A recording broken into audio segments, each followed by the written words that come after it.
सभी को नमस्कार, सभी विद्वजनों को प्रणाम। एकेडमी ऑफ रोग निदान के इस सिंगल लेक्चर सीरीज में इस मंथ का जो हमारा थीम है रोगी परीक्षा से रिलेटेड, उसी श्रृंखला में अष्टविध परीक्षा से हमने स्टार्ट किया था। नाड़ी परीक्षा और मूत्र परीक्षा जो है आदरणीय उपाध्याय सर और कार सर ने जो है उसके ऊपर व्याख्यान दिया था। उसके बाद सत्व परीक्षा पे खंडल सर का व्याख्यान हुआ था और उसी अष्टविध परीक्षा की श्रृंखला को बढ़ाते हुए आज हम जो है मल परीक्षा के ऊपर व्याख्यान डॉक्टर विवेक अग्रवाल जी से सुनेंगे।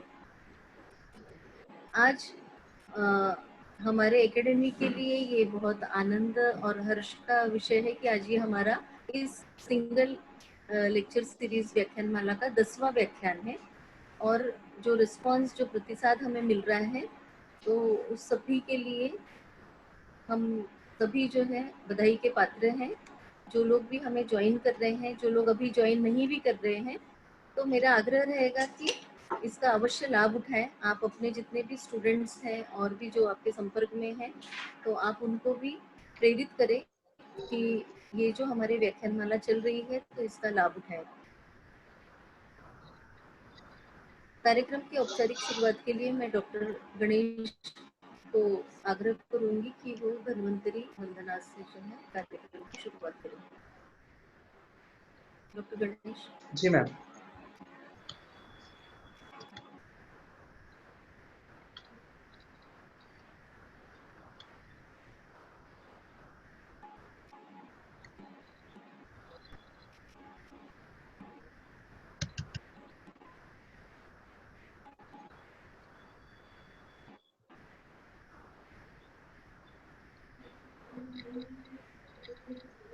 श्री धन्वंतरि स्तोत्रम्। ओम शंखं चक्रं जलौकां दधदमृतघटं चारुदोर्भिश्चतुर्भिः सूक्ष्मस्वच्छातिहृद्यां शुक परिविलसन्मौलिमम्भोजनेत्रम् कालाम्भोदोज्ज्वलाङ्गम् कटितटविलसच्चारुपीताम्बराढ्यम् वन्दे धन्वन्तरिं तं निखिलगदवनप्रौढदावाग्निलीलम्।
जी मैम।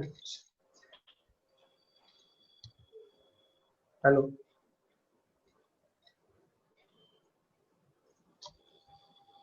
एकेडमी ऑफ रोग निदान की इस व्याख्यानमाला में आप सभी का स्वागत है। जैसा कि हमने पहले भी बताया कि आज जो है मल परीक्षा पे हम व्याख्यान सुनेंगे डॉक्टर विवेक अग्रवाल जी से। रिव्यू ऑन मल परीक्षा, दैट इज स्टूल एग्जामिनेशन। हम दोनों ही एस्पेक्ट जो है आयुर्वेदिक और मॉडर्न देखेंगे। अष्टविध परीक्षा या अष्टस्थान परीक्षा जो है, उसमें जो ये 8 चीजों का परीक्षण बताया है रोगी पे, तो ये 8 ही चीजें बड़ी ही इम्पोर्टेंट है। जब हम अष्टविध परीक्षा को एक सिंगल इसमें देखते हैं तो हम सभी चीजों का एक बहुत ही संक्षिप्त में विवरण देखते हैं या सुनते हैं, लेकिन जब हम सभी को एक एक अलग अलग तरीके से जैसे हमने नाड़ी परीक्षा को देखा विस्तृत रूप में, मूत्र परीक्षा को देखा, ऐसे ही हम मल परीक्षा, मल का क्या महत्व है रोगी की परीक्षा में या रोग के डायग्नोसिस में, मल का क्या महत्व जो है विस्तृत। और मूत्र परीक्षा हमने देखी थी कि स्रोत से रिलेटेड है, बल्कि जो और भी न केवल व्याधियों का हमें शरीर रोगों मल परीक्षा के द्वारा बस भी मल का एक महत्व है। हम देखते हैं, प्रैक्टिकली हम देखते हैं कि जिस तरह से अगर अग्नि हमारी ठीक है,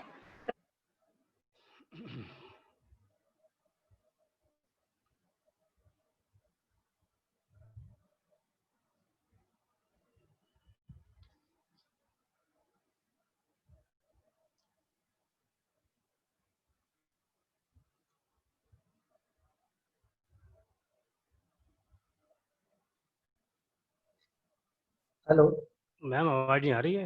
मैम, शायद कवरेज चला गया सर, आप शुरू कर सकते हैं। अच्छा अच्छा। मैम दिख नहीं रही है मुझे। मैम दिख भी नहीं रहा शायद ना।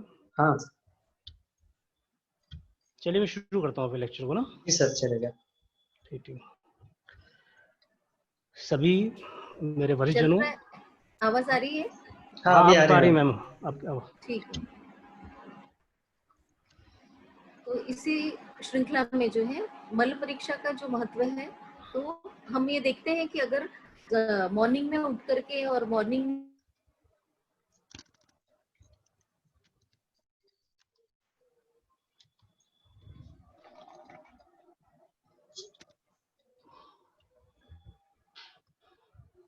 होती है, अगर प्रवृत्ति प्रॉपर नहीं है तो उसका रोग से बहुत ज्यादा संबंध है। और व्यक्ति जो है किस रोग से ग्रस्त है, किन कंडीशंस में किस तरह से मल प्रवृत्ति होगी, तो वो हम किस डायग्नोसिस की तरफ जाते हैं।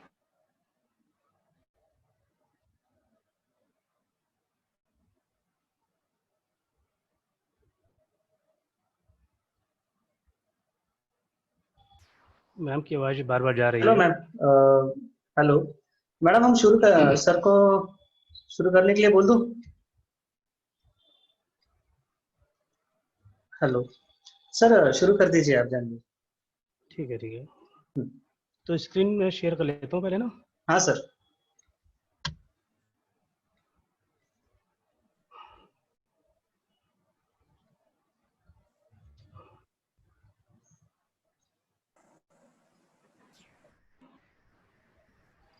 दिख रहा है गणेश सर? हाँ सर, दिख रहे हैं। बस आप इसमें स्लाइड मोड में कर दीजिए, इधर राइट साइड में। डॉक्टर विवेक जी जो है, इन्होंने अपना BMS state Ayurvedic college Lucknow से किया है, एमडी एनआईए जयपुर से और पीएचडी राजस्थान आयुर्वेद यूनिवर्सिटी जोधपुर से हैं। आपके करीब 40 से ज़्यादा पेपर जो हैं वो नेशनल और इंटरनेशनल जर्नल्स में पब्लिश हो चुके हैं। और आपने अपने महाविद्यालय में, हॉस्पिटल में एक वेल इक्विप्ड जो है पैथोलॉजी लैब सेटअप की हुई है और उसमें विभिन्न परीक्षण जो है काफ़ी कुशलता से, काफ़ी समय से करते आ रहे हैं। तो मैं आमंत्रित करूंगी डॉक्टर विवेक अग्रवाल जी को, वो अपना व्याख्यान प्रस्तुत करें। डॉक्टर विवेक जी एक बहुत ही हंसमुख और मिलनसार व्यक्तित्व है। मैं आपको आमंत्रित करती हूँ डॉक्टर विवेक अग्रवाल जी। धन्यवाद दीप्ति मैम। सबसे पहले मैं अपने वरिष्ठ साथी डॉक्टर प्रकाश पाणी, जो हमारे एनआईए के सीनियर थे, अभी परसों ही उनका जो है आकस्मिक निधन हो गया। तो हमारे काफ़ी सौम्य प्रकृति के सीनियर रहे हैं वो। तो सबसे पहले उनको सादर श्रद्धांजलि अर्पित करता हूँ कि ईश्वर की आत्मा को शांति प्रदान करे। और एनआईए में रहे और काफ़ी हंसमुख स्वभाव के और काफ़ी अच्छे सौम्य स्वभाव व्यक्ति थे। उनका जाना हमारे रुमजान परिवार के लिए बहुत दुखद है। अब मैं आगे अपना शुरू करता हूँ वक्तव्य। अपने वरिष्ठ साथियों, गुरुजनों और अनुजों को सबको नमस्कार करते हुए अपने वक्तव्य को प्रारंभ करता हूँ। शुरुआत हमारे जहाँ मैं काम करता हूँ, ये बीपीएस महिला विश्वविद्यालय है, उसका लोगो है, जिसका उद्देश्य हमारा एम्पावरिंग वुमेन विद एजुकेशन है। कि कैसे महिलाओं में एजुकेशन को बढ़ाया जाए। टॉपिक मेरा आज का मल परीक्षा है और साथ में जो है इसको एग्जामिनेशन मॉडर्न व्यू के लिए। तो मैं टॉपिक शुरू करता हूँ। शुरुआत सबसे पहले मल परिचय से लेते हैं। पहले ये जानना जरूरी है कि मल है क्या, उसके बाद आगे बात करेंगे। तो जैसे आचार्य सुश्रुत ने बताया है, दोष धातु मल मूलम शरीरम, यानी कि जो हमारे शरीर का मूल है वो दोष धातु और मल है। हम इस तरह कह सकते हैं कि जैसे कि किसी की उत्पत्ति, स्थिति या विनाश के लिए सब यही कारण होता है। जो उत्पत्ति, स्थिति और विनाश है वो उस तरह दोष धातु मल मूल पे ही डिपेंड है। फिर क्योंकि आचार्य ने आगे फिर कहा कि मल जो है हमारी बॉडी के लिए उनका निर्माण भी और निष्कासन भी दोनों ही इम्पोर्टेंट है। अगर मल बनेंगे नहीं तब भी समस्या है, और अगर वो निष्कासित नहीं होगी तब भी समस्या है। इसीलिए आचार्य ने आगे फिर कहा है मलिनीकरण मलआ, यानी कि जो शरीर को अगर ज्यादा मात्रा में बन जाते हैं वो मलिन करने की क्षमता रखते हैं, तो जो शरीर को मलिन करे उसे मल कहा गया। ऐसे फिर अष्टांग हृदय में जो है आचार्य ने बताया कि मल जो है, आचार्य भागवत ने बताया कि मल को मूत्र, शक्रत और स्वेद, या इससे पहले ये बताना चाहूंगा कि जैसे मल को हम ब्रॉड वे में दो तरह डिवाइड कर सकते हैं। एक होते हैं शारीरिक मल और दूसरे होते हैं धातुज मल। तो आचार्य भागवत ने बताया ये शारीरिक मल बताया उन्होंने। शारीरिक मल मूत्र, शक्रत और स्वेद माने गए हैं। ऐसे ही अगले रेफरेंस में आचार्य चरक ने क्या बताया, उन्होंने कहा कि जो अन्न के मल हैं, यानी कि पुरुष, और उन्होंने पुरुष और मूत्र को माना है। तो ये तो हमारे हो गए शारीरिक मल। अगर दोनों का कंबाइन करा जाए तो मूत्र, शक्रत और स्वेद। इस तरह धातु के मल बताए गए अलग अलग। रस का मल कफ बताया गया, फिर पित्त का, रक्त का जो है पित्त बताया गया, मांस का खमल बताया गया। खमल का अर्थ है कि जैसे कि हमारा कर्ण के, नासा के मल जो है। अब जैसे इस समय हमारा कोरोना काल चल रहा है, आपने सबने देखा भी होगा कि नेजल स्वाब लिया जाता है, तो वो भी एक तरह से खामल ही है। यानी कि जो भी हमारे खाली स्थान में मल उत्पन्न हो रहे हैं वो सारे खामली कहलाएंगे। इस तरह उन्होंने मेद का स्वेद माना, और अस्थि का केश लोम, और मज्जा का जो है त्वचा का स्नेह और अक्षी मल को माना है, अक्षी वीट को। तो इस तरह करके हमारे सारे धातुओं के मल बताए गए हैं। उसके आधार पर हम ये कहते हैं, अब जैसे हमने दो में डिवाइड करा था तो उनको जानना जरूरी है, मल, शारीरिक मल और धातुज मल। तो ये सारे धातुज मल हो गए और हमारे 3 शारीरिक मल हो गए। अब इनके धातुओं के जो पाक के पश्चात, धातुओं का जो पाक होता है, पाक के पश्चात 2 भाग बनते हैं, प्रसाद भाग और किट भाग। तो जो हमारा मल भाग है वो किट भाग है, जो कि एब्जॉर्ब नहीं हो पाता, शोषण बाद जितना बच जाता है वो सारा किट कहलाता है। और यही आपस में परस्पर स्नेह भावना से काम करते रहते हैं, जिससे कि आगे प्रक्रिया चलती रहती है। मल परिचय के बाद अब चूंकि आज का विषय हमारा अष्ट स्थान परीक्षा से रिलेटेड मल है। जनरल मल जान गए हम, शारीरिक मल जान गए और धातुज मल जान गए।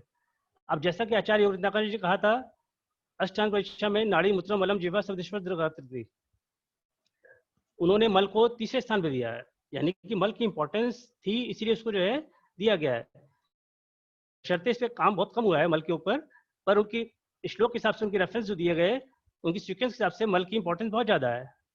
अब वैसे भी हम कहा जाता है कि शरीर में अगर मल प्रवृत्ति होती रहती है तो व्यक्ति की स्वस्थता का निशानी है। यानी कि मल निर्माण प्रॉपर हो रहा है और निष्कासन प्रॉपर हो रहा है, इसका मतलब स्वास्थ्य और जीवन उसका ठीक है। अब हम यहाँ पर जो है जो मल है यानी पुरुष है उसकी चर्चा करेंगे। बाकी मल तो हमारे धातुज मल थे, वो रेफरेंस देख के लिए बताया, जिससे पता होना चाहिए कि मल कौन कौन से हो सकते हैं और क्या क्या हो सकते हैं। अगर उनको ऐड करता तो टॉपिक काफी विस्तृत हो सकता था। अब जैसे आचार्य चरक ने मल के इसके पुरुष ने बताया कि उसके प्रमाण जो बताया उन्होंने सप्त प्रमाण बताया। आज के टाइम पर भी माना जाए तो अंजलि प्रमाण जो है सबसे सर्वश्रेष्ठ प्रमाण माना जाता है। अगर इसको करें तो ये वैसे तो नॉर्मल मात्रा जैसे हम बताते हैं तो 100 से 200 ग्राम मॉडर्न के अकॉर्डिंग बता देते हैं, पर हमारा सप्त अंजलि प्रमाण जो है उन्होंने पुरुष का माना है। दूसरा, आचार्य सुश्रुत ने पुरुष को उपस्तंभ माना है।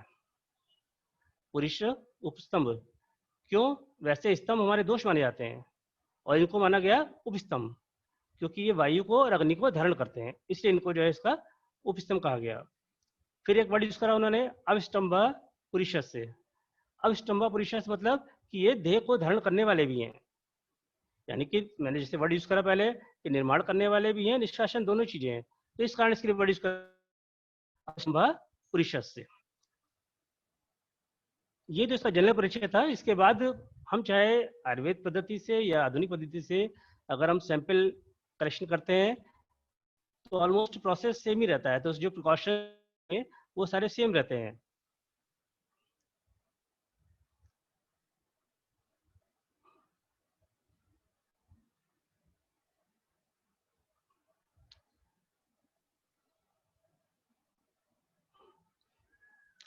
तो इसके बारे में थोड़ा बताना चाहूँगा कि जैसे जब भी हम सैंपल कलेक्शन करें तो कलेक्शन हमेशा चाहे वो आयुर्वेद पद्धति से करें चाहे आधुनिक पद्धति से करें, उनकी मेजर सबके सेम ही होते हैं। कलेक्शन हमेशा क्लीन ड्राई कंटेनर में होना चाहिए और टाइटली फिट होना चाहिए, क्योंकि उसमें एयर वाटर इस तरह कोई भी कंटेमिनेशन नहीं होना चाहिए। और जैसे ही इसको कलेक्ट करते हैं उसको तुरंत बाद जो है उसको लेबोरेटरी में हमें ट्रांसपोर्ट कर देना चाहिए। और ये भी ध्यान रखना है कि जो स्टूल है वो हमारा यूरिन वाटर सॉयल या मेंस्ट्रुअल ब्लड किसी से भी कंटेमिनेटेड नहीं होना चाहिए। और जैसा कि बताया गया है कि वार्म स्टूल बेस्ट होता है ओवर एंड पैरासाइट्स के लिए, इसीलिए कभी भी जब भी हमें ओवर पैरासाइट का एग्जामिनेशन करना है तो उसके लिए फिर इसको स्टूल सैंपल को जो है कभी भी रेफ्रिजरेट नहीं करना चाहिए। दूसरी बात जो प्रिकॉशन पेशेंट को बतानी है हमें सैंपल लेने से पहले कि उसको ये बताना है कि आपको 7 दिन पहले कम से कम कोई oily laxatives, anti diarrheal medications, bismuth, antibiotics और एंटासिड्स 7 दिन पहले नहीं लेने चाहिए, क्योंकि ये हमारे स्टूल के फॉर्मेशन को, कलर को, ओवासिस्ट को सबको डिस्टर्ब कर सकता है, जिससे कि हमें जो है इसको आइडेंटिफाई करने में समस्या आ सकती है।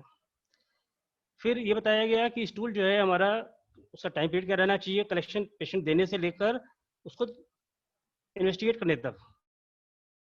अगर सेमी फॉर्म या सॉलिड स्टूल है तो उसको विदिन 60 मिनट्स ऑफ कलेक्शन कर लेना चाहिए। नॉर्मली देखा गया है कि लैब में सैंपल आते हैं या फिर पेशेंट ही लेट लेके आता है तो उससे रिजल्ट्स प्रॉपर नहीं आ पाते हैं, तो इसलिए कोशिश रहनी चाहिए कि पेशेंट को हम पहले ही इन्फॉर्म करें या सैंपल देने से पहले कि आप इसको स्टूल को इस समय कलेक्ट करिए, क्योंकि आपका टेस्ट विदिन 1 आवर करा जाएगा, तो इसलिए जो है आप जरूरी है। और हो सके अगर यहाँ पॉसिबल है तो सैंपल अगर हॉस्पिटल में दे तो ज़्यादा बेटर है। ऐसे लिक्विड स्टूल है उसको तो विदिन 30 मिनट्स एग्जाम कर लेना चाहिए, तो उसके लिए तो और समय सीमा कम है, तो इसलिए उस पर ध्यान रखना चाहिए। अगर कोई कॉन्स्टिपेशन पेशेंट है, अगर उसको स्टूल पास आउट नहीं हो रहा है तो उस समय नॉन रेसिडुअल परगेटिव देने चाहिए, जैसे अपनी ग्लिसरीन सुपरसिट्रीज होती हैं वो देना चाहिए, क्योंकि उसका एब्जॉर्प्शन नहीं हो पाता है प्रॉपर, तो उसकी वजह से क्या होता है कि स्टूल तो पास आउट हो जाता है लेकिन उसके अंदर कुछ मिक्सिंग के चांस नहीं रहते हैं, तो इसलिए इस तरह केसेस में हमें नॉन रेसिडुअल परगेटिव्स का यूज़ करना चाहिए। दूसरी बात, अगर हमें ऑकल्ट ब्लड टेस्ट करना है तो उसके लिए पेशेंट को iron containing drugs, meat, fish कम से 48 आवर्स के लिए उसको हमें जो है उसको कह देना चाहिए कि आपको इन चीज़ों का सेवन नहीं करना है, या आयरन टैबलेट्स या कोई और चीज़ ले रहे हैं या नॉन वेजिटेरियन हैं तो उन चीज़ों को सेवन ना करें एटलीस्ट 40 आवर्स बिफोर कलेक्शन। कभी भी पैरासिटिक इन्फेस्टेशन को हमें जो है देखना है तो उसके लिए हमें जो है मल्टीपल सैंपल लेने चाहिए, कभी भी एक बार में होता है डायग्नोसिस नहीं बन पाती है या इनिशिएट नहीं कर पाते हैं, उसके लिए हमें बार बार सैंपल लेकर जो है उसको हमें करना चाहिए। इन्फेंट्स की केयर में हमें जो है डायपर के थ्रू कलेक्ट करना चाहिए, और जैसे हमें ट्रोफोजाइट देखने हैं तो उसके लिए हमें जो है लूज या वाटर स्टूल यूज करना चाहिए या फिर स्टूल कंटेनिंग ब्लड और mucus, while cysts are likely to be found in the formed stool। ये कुछ मैंने प्रिपेयर इसमें दिखा रहा हूँ, शो कर रहा हूँ कि हमें जैसे अगर ट्रोफोजाइट, सिस्ट या प्रोटोजोआ, ओवा, लार्वा ऑफ द हेलमिंथी देखने हैं तो उसके लिए हमें सेलाइन वेट माउंट लेना चाहिए, और अगर प्रोटोजोल सिस्ट को यूज़ करना है तो उसके लिए हमें आयोडीन वेट माउंट यूज़ करना चाहिए। तो नॉर्मली सबसे ज़्यादा जो हम काम करते भी हैं पॉपुलर लैब में ये माउंट ज़्यादा पॉपुलरली करे जाते हैं, सेलाइन वेट माउंट और आयोडीन वेट माउंट। इंडिकेशंस कुछ बताए गए हैं मॉडर्न के अकॉर्डिंग कि हमें कहाँ कहाँ इसको करना चाहिए या किन के पेशेंट्स में या फिर किस डिजीज में जो है इसको। नॉर्मली पूरा जीआई सिस्टम ही इसके रेस्पॉन्सिबल होता है, तो सबसे पहले evaluate the function of the integrative and GI tract, over parasite देखने के लिए, माल एब्जॉर्प्शन सिंड्रोम की प्रेजेंस देखने के लिए, फैट की प्रेजेंस देखने के लिए कोलोन कैंसर में, और intestinal bleeding, infestation, inflammatory diseases, mall absorption and different causes of the diarrhoea. तो ये सारे इंडिकेशंस हैं, जैसे अपने आयुर्वेद में भी कहा गया है कि अतिसार, ग्रहणी, अर्श, ऐसे जितने भी रोग हैं जहाँ पर हम इस तरह की चीज़ों को देख सकते हैं, इंडिकेशन वहाँ पर है कि वहाँ पर हमें स्टूल कराना चाहिए, या फिर कृमि रोग हो जाते हैं बच्चों को, इस तरह करके उसमें भी स्टूल को हम टेस्ट कराया जाता है, या फिर बच्चे की ग्रोथ प्रॉपर नहीं हो रही है, इस तरह की चीज़ों में हम नॉर्मली स्टूल को करा लेते हैं कि कहीं वन इन्फेस्टेशन तो नहीं है, इस तरह की चीज़ों को देखने के लिए। ये नॉर्मल स्टूल फाइंडिंग है कि जैसे कोई पर्सन है तो अगर इस तरह संख्या में 2 to 3 या 1 और 2 मिल रहे हैं तो ये नॉर्मल आता है। जैसे स्टूल में अगर हेयर मिल रहा है या मसल फाइबर आ रहा है या कोई वेस्टिड फाइबर आ गया, फैट ग्लोब्यूल्स अगर 2 to 5 तक मिल रहे हैं तो, या एयर बबल मिल रहे हैं, इवन स्पर्म्स तक मिल सकता है, तो वो भी सब जो है नॉर्मल फाइंडिंग होती हैं। अब आते हैं हम जो है मल परीक्षा। अभी तो मल परीक्षा विषय पे बहुत ज़्यादा काम नहीं हुआ है, तो मैं चाहता हूँ कि मल परीक्षा पे काम होना चाहिए और हमारी इंपॉर्टेंट परीक्षा है। तो इसमें शास्त्रों के अनुसार कुछ रेफरेंस मैंने लिए हैं। तो जैसे हमारी दोष भेद से मल परीक्षा कर सकते हैं।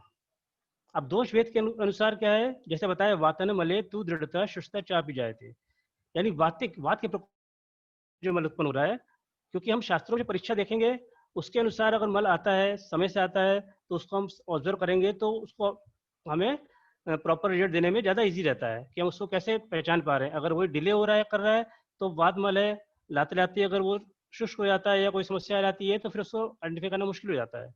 तो इसलिए हम क्या करते हैं कि तो इसको टाइमिंग जो है बहुत इंपॉर्टेंट है। तो वात प्रकोप के कारण जो मल होता है वो दृढ़ता लिए हुए होता है, कठिन होता है और शुष्क होता है, जबकि पित्त प्रकोप के कारण जो मल है वो पित्तता लिए हुए होगा, और श्लेष्म के कारण, कफ के कारण जो है वो शुक्लता लिए होता है। ऐसे ही आचार्य ने बताया कि सन्निपात जो होता है, सन्निपात दोष से वो लक्षण मल जो है वो सब लक्षणों से युक्त होगा, यानी तीनों वात पित्त कफ के तीनों के लक्षण मिलेंगे। ऐसे ही वात का कोप हो रहा है तो उन्होंने वात कोप में पहले दृढ़ता शुष्कता बताया, उसके बताया कि वात कोप में क्या होता है, मल टूटा हुआ आ सकता है, फेनिलम झागदार आ सकता है, रूखल आ सकता है और धूमर बन का आ सकता है। तो इन्होंने अलग से स्पेशल करके बताया बाद में कि वात के कारण, जैसे मैंने ऊपर बताया, दृढ़ता शुष्कता लिए हुए है, यहाँ पर टूटा हुआ हो सकता है, फेनिलम हो सकता है, रूक्ष और धूमल। ऐसे आचार्य ने एक वर्ड यूज करा कि वात श्रेष्ठ विकार के लिए उन्हें कहा कपिश मल आता है, कपिश वर्ण का आता है। ऐसे पित्त और वात के लिए उन्हें कहा मल जो है गठा हुआ बद्धम आता है, टूटा हुआ आता है, त्रुटितम और पीत श्याम, पीला और श्याम वर्ण का आता है। नॉर्मली हम देख रहे हैं कि जहाँ पर जो जो दोष प्रधान है उसके अकॉर्डिंग जो उसकी फीचर्स होते हैं दोषों के, वही लक्षण जो उसके मल में भी मिल रहे हैं। तो इसलिए इनको बताना भी इजी है और देखना भी इजी है कि हम जैसे पित्त वात है तो पता है हमें पित्त के गुण क्या है और वात के गुण क्या है, उसके अकॉर्डिंग की क्वालिटीज मिल रही है। ऐसे ही श्लेष्म पित्त के कारण जो मल आता है वो पीत श्वेम, पीत श्वेत। अब श्लेष्मा का गुण श्वेत, पित्त का पीत, तो इसमें भी सिमिलरिटी है। और कैसा होगा वो, ईशत सांद्र, थोड़ा सा गाढ़ा होगा और पिछिल होगा, गाढ़ा और पिछिल होगा, ये चिपचिपा लिए होता है। इस तरह त्रिदोष का बताया गया। त्रिदोष में क्या होता है, श्याम वर्ण का होगा, टूटा हुआ होगा त्रुटितम, और पिताब पीले रंग का, बद्ध बंधा हुआ, गठा हुआ और श्वेत वर्ण का होता है। एक तरह से हम ये कह सकते हैं कि जैसे त्रिदोष यूज करा तो सारे सम्मिलित लक्षण हो गए इसके अंदर, श्वेत भी आ गया, पीत भी आ गया, श्याम भी आ गया, तो तीनों वर्ण के मिक्स लक्षण होते हैं। जैसे सन्निपातन में बताया गया वैसे ही सेम चीज से बताई गई है। तो हम इस बेस से भी परीक्षा कर सकते हैं मल की, कि भाई रोगी की उस समय लाया उसका जो हम फिजिकली अपीयरेंस देखा आपने, और फिजिकल अपीयरेंस देख के हमने उसकी परीक्षा करी तो पता लगा फिजिकली मल में ये चीजें मिल रही हैं। शास्त्रों में हमारे केमिकल एग्जामिनेशन या इस तरह उस समय फैसिलिटी नहीं थी, ना माइक्रोस्कोप थे, ना इस तरह ऑब्जर्वेशन थे, तो उस समय दोषों के अकॉर्डिंग या उसको देख कर ही नॉर्मली जो हमारा फिजिकल एग्जामिनेशन है वही शास्त्रों में ज्यादा वर्णित है। उसको फिजिकल एग्जामिनेशन को देख के ही हम जो है वो पता लगा लेते थे कि मल कैसा है या उसको क्या हो सकता है, कौन सा रोग हो सकता है। अब उसी मल के अनुसार क्या होगा कि हमने व्याधि का परीक्षण करा, वातिक मल मिला तो हमने देखा व्याधि क्या हो सकती है, क्या क्या उसकी जो है फिजियोलॉजी पैथोलॉजी क्या हो सकती है, उसके अकॉर्डिंग देखकर हम मल की परीक्षा कर सकते हैं। अब जो हमारे शास्त्रों में बताई गई है वो सबसे ज्यादा बताई गई है, मतलब एकमात्र परीक्षा जो ढंग से बताई गई है वो है सामता पक्ता आधार पर। कई आचार्यों ने इसको जो है जल निमंजन परीक्षा के नाम से भी कहा है, जल निमंजन परीक्षा के नाम से भी कहा है। तो अलग अलग तीनों आचार्यों ने वर्णन दिया है, पर कुल मिलाकर उनका सार भाग सबका एक ही माना जाता है। अब जैसे ये कहा गया कि मध्यस्थ आत्मा आमा गुरुत्वाद वेट पकवा तू पलवते जले, यानी कि जो कच्चा मल या आम मल है वो गुरु होने के कारण क्या होता है, वो जल में डूब जाता है। इसलिए हमने इसका नाम दिया, परीक्षा का नाम जल निमंजन परीक्षा। और जो पक्व मल होता है वो तैरता रहता है। और इसी तरह उन्होंने दो वर्ड यूज कर दिए। आचार्य चरक ने बताया पहले कि वो गुरु होने के कारण डूब जाता है, और पक्व होने के कारण क्या होता है, वो जब निराम हो जाता है तो वो तैरता रहता है। पर साथ साथ उन्होंने एक नीचे एक अपवाद वर्ड यूज कर दिया। उन्होंने कहा कि जैसे कि अगर वो अति द्रव्य है, संघात लिए हुए अति संघात है, कठिन है, अति शैत्य है, और अगर श्लेष्मा से दूषित है, तो ऐसी स्थिति में वो जो है वो आम मल भी जो है वो तैर सकता है डूबने के बजाय। तो वो चीजें भी उन्होंने उस समय क्या करना चाहिए, हमें उस समय साम निराम का परीक्षण करना चाहिए। उस समय साम निराम दोषों का परीक्षण करते हुए गंध के हिसाब से परीक्षा करनी चाहिए।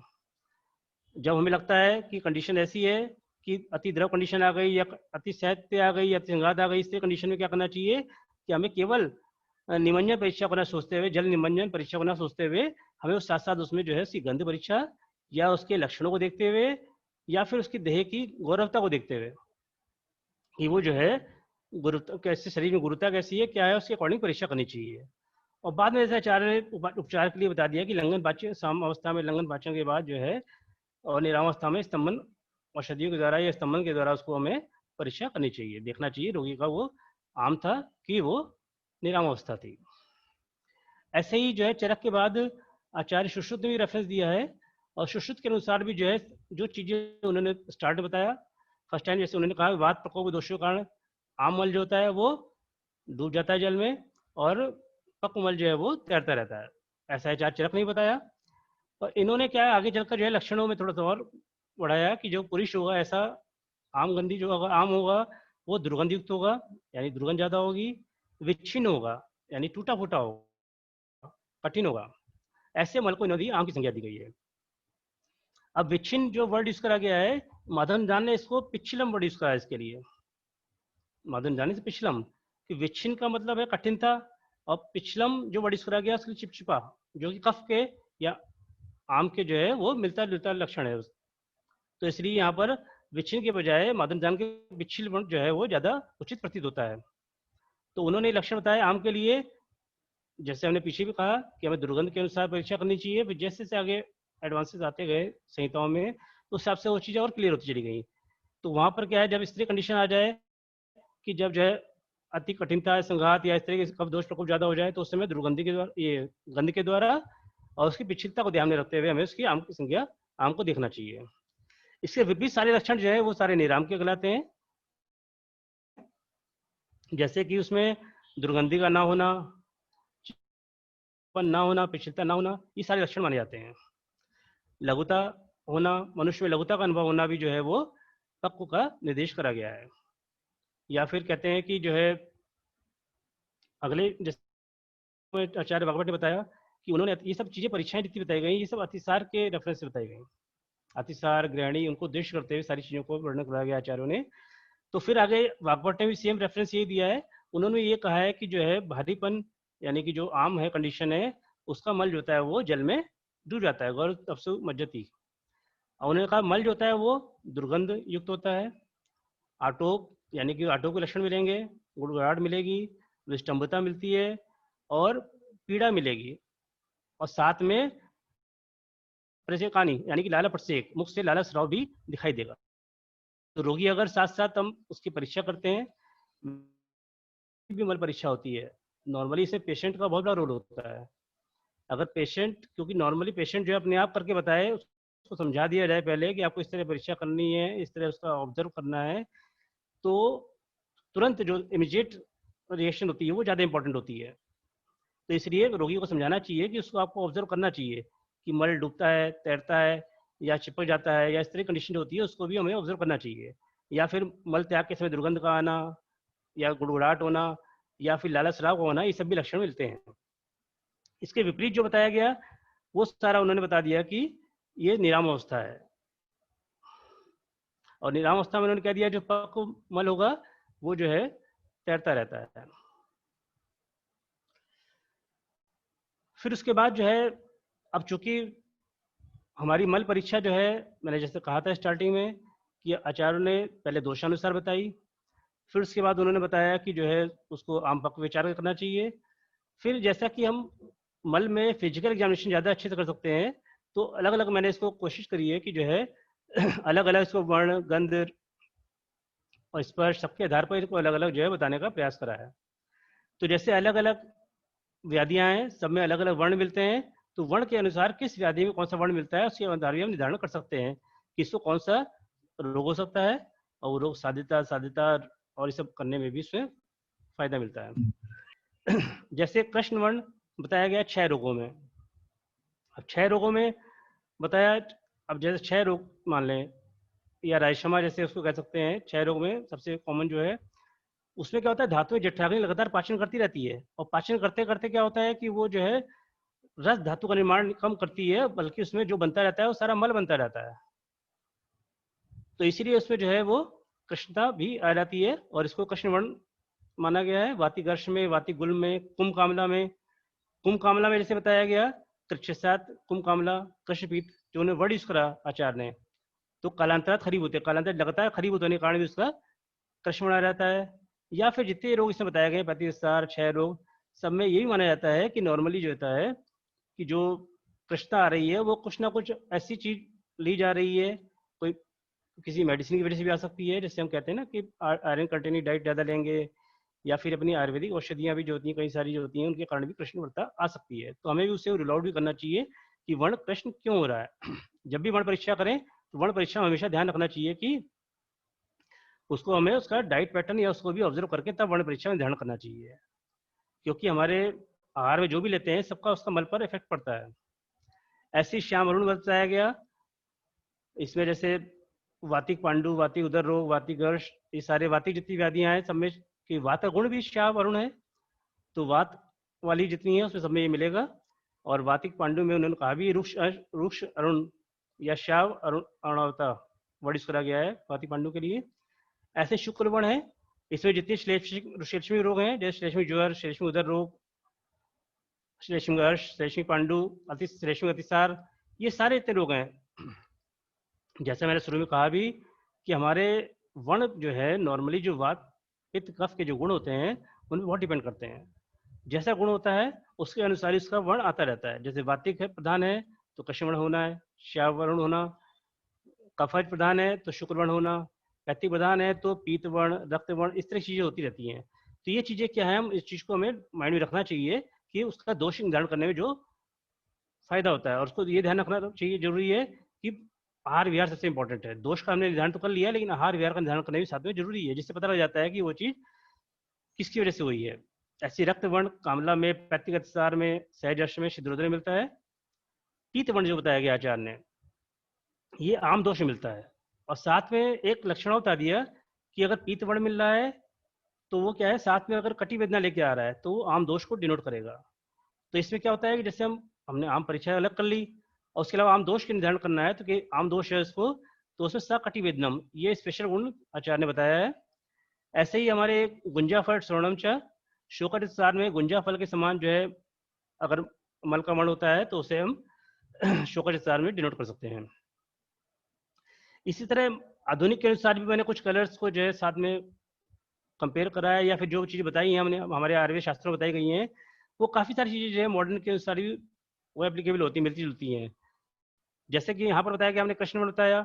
अब कृष्ण नॉर्मली हमारा जो स्टूडियो कलर होता है ब्राउन कलर माना गया है, brown, dark brown, yellow brown भी कह सकते हैं, और ये due to the oxidation of the bile pigment होता है। अब जैसे ब्लैक कलर बताया, अब जैसे वहाँ भी हमने कृष्ण बताया तो हमने वर्ड यूज़ करा था कि आयरन, बिस्मिथ, अगर इनका ज़्यादा यूज़ करेंगे, इसीलिए पेशेंट को कहा गया था कि आप जो है 48 आवर्स या 7 डेज बैक जो है इन चीज़ों को ना लें, जिससे कि आपका वो उस मेडिसिन की वजह से कलर ना आए, जिससे नेचुरलिटी उसकी डिस्टर्ब ना हो। या फिर ब्लीडिंग अपर जीआई ट्रैक्ट हो रही है तब भी इसका ब्लैक कलर हो सकता है। और बहुत डार्क ब्राउन आ रहा है तो वो जो नॉन वेजिटेरियंस होते हैं, हाई प्रोटीन डाइट लेते हैं, उसमें भी इस तरह कलर आ सकता है।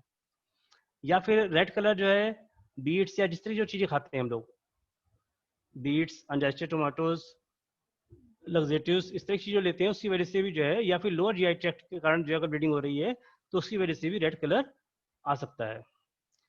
इस तरह बच्चों में ग्रीन कलर का स्टूल भी आता है, जिसे हम इन्फेंटाइल डायरिया से भी यूज़ करते हैं वर्ड, या फिर हम कुछ चीज़ें ग्रीन चीज़ें खाते रहते हैं, स्पाइनेच या क्लोरोफिल इस तरह की चीज़ें लेते हैं, तो उसकी वजह से भी ग्रीन कलर आ सकता है। तो मल परीक्षा का विषय बड़ा क्लिष्ट विषय है। इसको जो है इसमें एक एक चीज़ ऑब्जर्व करनी पड़ती है, रोगी ने क्या खाया क्या पिया, उसके अकॉर्डिंग भी वो चेंजेस बहुत आते हैं। उसके अलावा clay colour stool biliary obstructions या स्पेसिफिक हम यूज़ करें तो ऑब्स्ट्रक्टिव जॉन्डिस में मिल सकती है।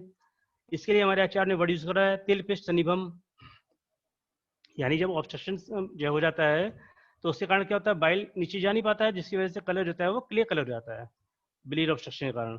और आचार्य ने वर्ड यूज़ करा है तिल पिष्ट सनिभम यानी तिल पिष्ट के समान जो मल का अपीयरेंस होता है उसे हम क्ले कलर्ड स्टूल से कंपेयर कर सकते हैं।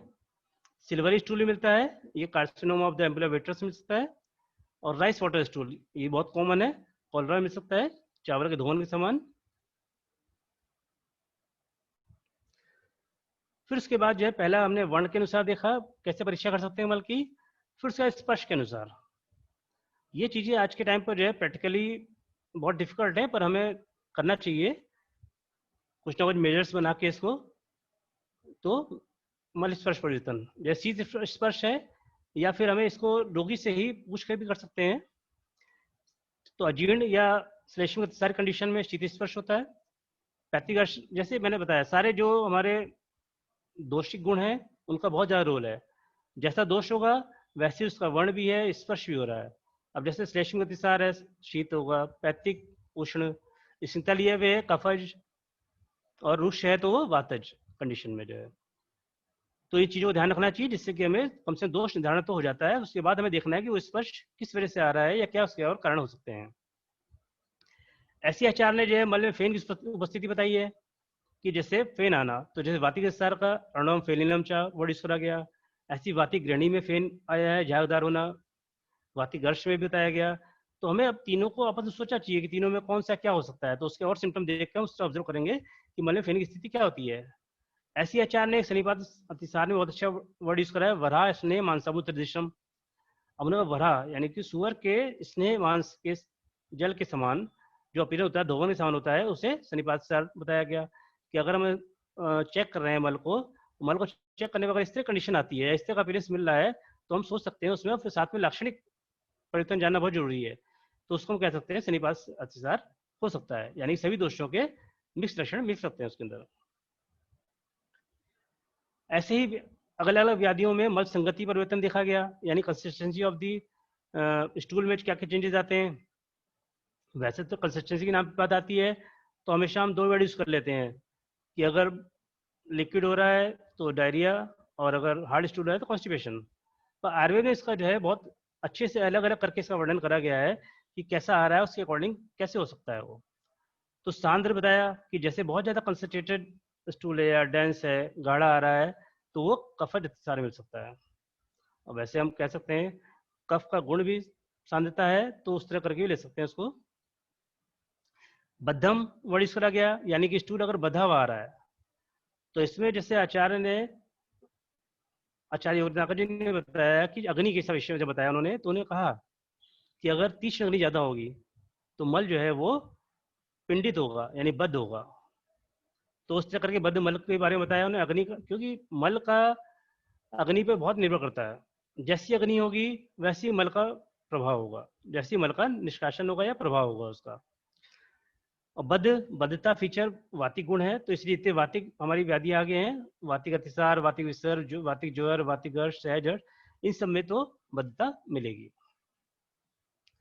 द्रवता गुण जो है ये पित्त का गुण है, और वातिक ग्रहणी में भी द्रवता मिलती है, और असाध्य अतिसार में, और स्पेशली जो हमारा ये मंदाग्नि है, मंदाग्नि में भी द्रवता बताई गई है कि मंद जो अग्नि होगी और उसके कारण भी द्रवमल की उत्पत्ति मिलता है, ऐसा आचार्य योगनाथ जी ने बताया है। भिन्न मल जो है यानी मल का लूजनेस बोल सकते हैं, द्रव से थोड़ा सा कम द्रवता जिसे मान सकते हैं। ऐसा जो है हमारा श्लेष्मिक ग्रहणी में, क्षय काश में, और वेग संधारण एक्ष्मा अर्श आदि में मिल सकता है, यानी कि जो हमारा वेग धारण से एक्ष्मा हो जाता है उसमें भी इस तरह का भिन्न वर्ष मिल सकती है। शुष्क मल जो है वो वाति ग्रहणी व सहज अर्श में मिल सकता है। ये कंसिस्टेंसी बताई जा रही है कि फॉर्म्ड स्टूल कैसा होता है, लूज कैसा होता है, वाटरी कैसा होता है। तो पेशेंट जब लाता है तो उसके अकॉर्डिंग हमें इसको ऑब्जर्व करना चाहिए। फिर विभिन्न व्याधियों में मल गंध के अनुसार यानी उसकी ऑर्डर के अनुसार जो है भी देखना चाहिए। वैसे तो जैसे आधुनिक अनुसार बताते हैं कि हमें कोई भी, जैसे मैंने स्टार्टिंग में बताया था कलेक्शन समय, कि एंटीबायोटिक्स लेके नहीं आना चाहिए। अगर पेशेंट ले रखी है तो एंटीबायोटिक्स के कारण कल हमें गंध का पता ही नहीं लग पाएगा। और गंध, क्योंकि एंटीबायोटिक्स लेने से क्या होता है, ओरल उसकी ऑर्डरलेस हो जाता है स्टूल जो है।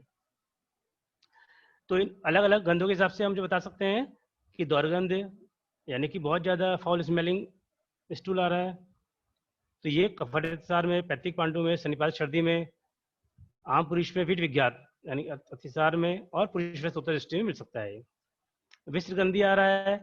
विश्रगंधी कह सकते हैं जैसे कि हम जैसे मीट आदि है इस तरह कुछ हम सेवन करते हैं नॉन वेजिटेरियन चीज़ों का, तो उससे गंधी होती है, वो विश्र की आती है, तो वो पैतृक अतिसार और कफर अतिसार में आता है। अति दुर्गंधता यानी बहुत ज़्यादा आपका फॉल स्मेलिंग आ रही है, तो पैतृक अर्श और पैतृक अतिसार में। आमागंधी, आमतिसार। कुड़बगंधी, कुड़बगंधी माना गया जैसे शव गंधी जैसी स्मेल होती है, जैसे शव की जैसे स्मेल होती है उस तरह का आना। तो ये कंडीशन जो है नॉर्मली सहज अर्श या सिद्धोदर के पेशेंट आते हैं उसमें इस तरह कंडीशन मिलती है। फिर उसके बाद सन्निपात अतिसार में कुड़बगंधी, पूरी गंधी, आम, मत्स्य गंधी, ये सारे मिक्स लक्षण जो मिलते हैं वो सन्निपात अतिसार में मिल सकते हैं। उसके बाद आचार्य ने बताया महत्वपूती गंधी यानी प्यूरिफाइड स्मेल जो होती है मल की, वो जलोदर मिलती है। तो जलोदर मल होता है वो बहुत ही कहते हैं महत्वपूती गंधी, बहुत ज्यादा गंदली होता है। आगंतुक अतिसार में निर्गंध या सगंध यानी गंध आ भी सकती है या नहीं भी रहती है। आधुनिक के अनुसार भी इस चीजों को बताया गया है, तो काफी चीजें तो हमारी जो है उससे सिमिलर, जैसे अलग अलग डिजीज बताया उन्होंने, और यहाँ पर उन्होंने हमने एक जनरल में बताया कि इसमें आ सकता है आयुर्वेदिक व्याधियों के अनुसार, और इन्होंने इसको और थोड़ा मॉडिफाई करके वर्ड यूज करे गए हैं। या अपनी डिजीज के अकॉर्डिंग, डिजीज सारी सेम है पर उनका जो है नॉमिनक्लेचर थोड़ा डिफरेंट हो गया है। अब जैसे हमारे स्टूल जो ऑर्डर आती है नॉर्मली इंडोल, एस्केटोल, फिनोल, ये जो ग्रुप होता है इसकी वजह से आती है। ये सारे बैक्टीरियल फर्मेंटेशन और प्यूरिफिकेशन के कारण ही ये सारी स्मेल हमें अपीयर होती है। जैसा जैसा उसका रोल होता है उसके अकॉर्डिंग जो है वो स्मेल आती रहती है, ऑर्डर आती रहती है। अब जैसे मैंने बताया था कि after oral use of antibiotics order less हो जाता है। फाउल स्मेलिंग जैसे बताया, दुर्गंधित बताया गया था वहाँ पर, एक्यूट एंट्राइटिस, मेलिनल ulcers in rectum and colon, इस तरह डिसऑर्डर सारे होगा। Foul, frothy and bulky stool malabsorption syndrome में। Unformed foul smelling frothy steatorrhoea में, यानी कि वसायुक्त स्टूल अगर होगा तो उसमें जो है इस तरह स्टूल आएगा, अनफॉर्म्ड होगा, फाउल स्मेलिंग होगी और झागदार होगा। Foul order is caused by the undigested protein and excessive intake of carbohydrate. ये भी कहा जाता है कि जो ज़्यादा प्रोटीन डाइट देते हैं उनकी स्मेलिंग जो ऑर्डर होगी वो फाउल स्मेलिंग होती है, और वेजिटेरियंस में क्या होता है वो फाउल स्मेलिंग नहीं होती है due to the high fibrous diet. फिर मल की जो है क्वांटिटी के हिसाब से या फ्रीक्वेंसी के हिसाब से जो है हम व्याधियों का विवेचन कर सकते हैं। अगर मल अल्प मात्रा में आ रहा है तो सन्निपातक ज्वर में, पांडु में, वातसार या पुरुष दृष्टि में आ सकता है। अति प्रवृत्ति हो रही है तो अतिसार में, आमतिसार, सन्निपात अतिसार, वैसे भी अतिसार के लिए कहा गया है बहुत द्रव श्रवण अतिसार, ज्यादा बहुत द्रव का श्रवण हो, यानी अति प्रवृत्ति आ रही है तो उसमें अतिसार का मानना चाहिए। या फिर जैसे आप कहते हैं कि द्रव के साथ अगर कफ साथ में आ रहा है तो उसके कारण प्रवृत्ति कम होती है, जैसे प्रवाहिका में माना जाता है कि प्रवाहन करना पड़ता है, तो उस तरह स्थिति में हम जो है वो कह सकते हैं कि जो हमारा मल आ रहा है वो अल्प मात्रा में आता है और कफ मिश्रित होता है, इवन रक्त मिश्रित भी हो सकता है। संघ कोई अवरोध के कारण हो रहा है तो उसके कारण वाती गुल्म या अपान वायु के कारण सारे रूप में बताया गया है, या फिर असमय विरेचन या वातशिला, इस तरह कई सारी व्याधियां बताई गई जिसके अंदर संघ की स्थिति मिल सकती है, अवरुद्ध स्थिति कि मल अवरुद्ध हो जाए। अल्पाप स्थिति बहुत कम आना, वो प्रवाहिका वातिक ग्रहणी जैसे मैंने बताया था प्रवाहिका में, क्योंकि जब मल की मात्रा क्या होती है, जब कफ मिश्रित हो जाएगा तो उसमें मल जो हो वो बस लगता है फीलिंग ऑफ डिफिकेशन होती है, लेकिन मल आता नहीं है, तो उस तरह कंडीशन जो है अल्प अल्प कहलाती है। और मुहुर्मुहुर वातिक ग्रहणी और वातिक विस्तार में, अगर ग्रहणी में तो वैसे एक वर्ड यूज भी करा गया है कि मुहुर्बद्धम और मुहुः द्रवम करके, और यहाँ वर्ड यूज करा गया मुहुर्मुहुर का मतलब जो है वो धीरे धीरे आना थोड़ा सा। भेद भी लक्षण है कि यानी कि मल में भेद हो, यानी मल के समय पीड़ा उत्पन्न हो रही है तो वेक्ष चक्षमा में, और आयथावल संभारम यक्षमा में जो इससे कंडीशन डेवलप होती है। क्रश मल प्रवृत्ति, अगर मल का कठिनता से आना, वो भी आप देख सकते हैं, जैसे कि हम कॉन्स्टिपेशन केसेस में या इस तरह केस में जो होता है विबंध केस में